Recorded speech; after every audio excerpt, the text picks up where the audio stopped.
Can you tell I'm sweaty?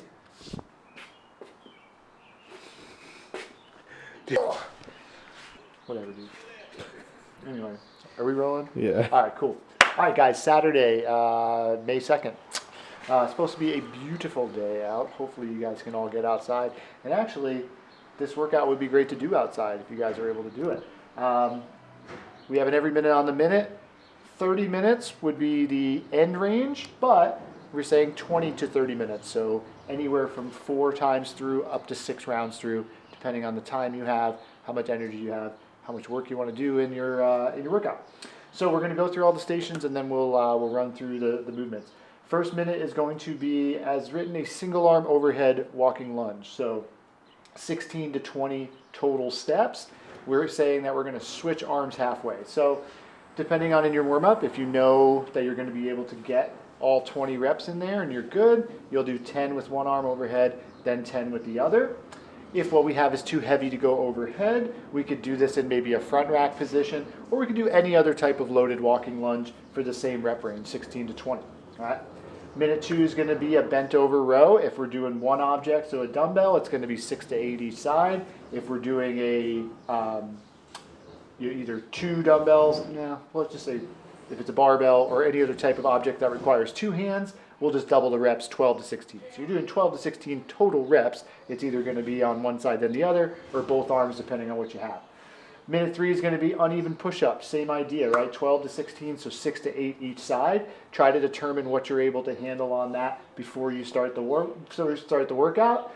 Maybe you start out doing 8 reps each side, and then after 2-3 rounds, you got to cut it to 6. Totally fine.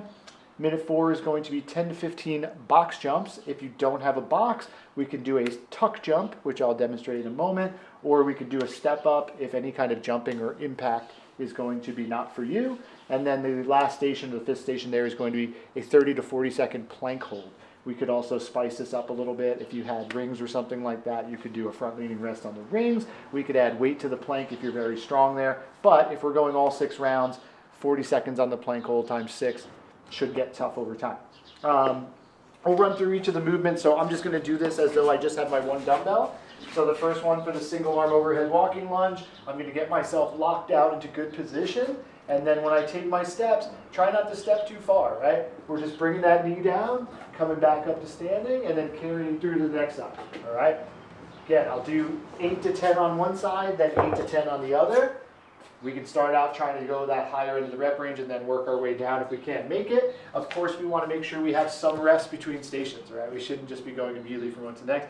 Probably not going to last. In fact, a good way to think about this is that we're going to be doing the first round comfortably, second round still good, and then only as we get to 3, 4, 5, 6 should this start to get tough. Also, if what we have is too heavy, let's say I just have a single kettlebell, I could do this in a front rack position. I could do this as a suitcase. I can hold this dumbbell in a variety of different ways. We're just giving you basically the toughest example there. We're going to go into the bent over row. So I'll hinge. Ideally, we're doing this just unsupported, and I'm just pulling up to my sternum, coming back down, all right? If I need to put my hand on something like a box or a bench, I can do that as well. Again, all determined by the weight that I have. It's going to be 6 to 8 on each side. If I had something really heavy, let's say I just had one really heavy dumbbell, I could do my rows this way, okay? And I would double the reps, 12 to 16. The uneven push-up, so I could show this on a dumbbell. I'll have one hand flat on the floor, the other on the dumbbell, so that when I come down, all right, I'm going a little bit further on one side than the other, and this is just to add some variety to our push-ups, right? 6 to 8 on one side, 6 to 8 on the other side. I can also elevate this off of maybe like a book, all right? The level of elevation is going to determine obviously the difficulty there. For the box jumps, all right, again, if we don't have a box, the tuck jump would see us jumping and just bringing our knees over our hips. So ideally we jump, bring our knees up into our chest.